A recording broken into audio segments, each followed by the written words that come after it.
नमस्कार दोस्तों, आप सभी का स्वागत है कहानी के चौथे भाग में। जिस समय लाल बिहारी सिंह सिर झुकाए आनंदी के द्वार पर खड़ा था, उसी समय श्रीकंठ सिंह भी आंखें लाल किए बाहर से आए।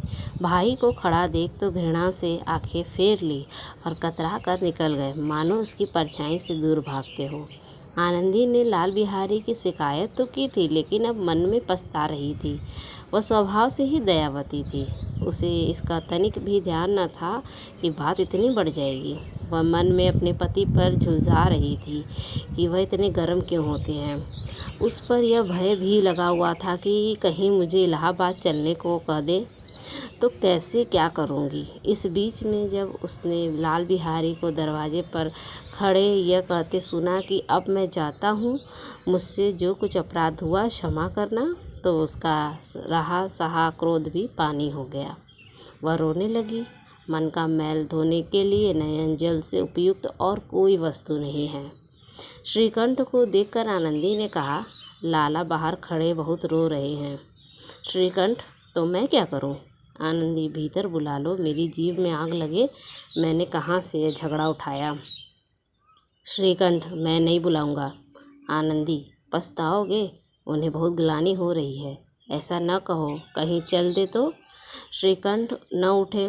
इतने में लाल बिहारी ने फिर कहा, भाभी, भैया से मेरा प्रणाम कह दो। वह मेरा मुंह नहीं देखना चाहते, इसलिए मैं भी अपना मुंह उन्हें नहीं दिखलाऊंगा।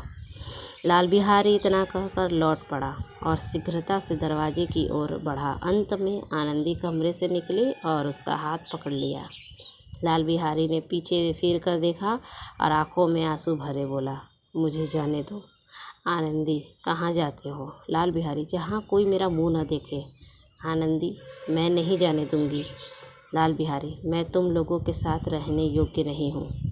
आनंदी, तुम्हें मेरी सौगंध, अब एक पैर भी बाहर निकाला तो।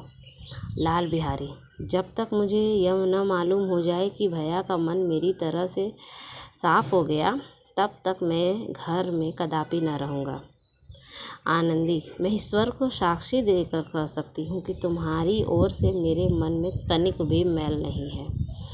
अब श्रीकंठ का हृदय भी पिघला। उन्होंने बाहर आकर लाल बिहारी को गले लगा लिया। दोनों भाई फूट फूट कर रोए।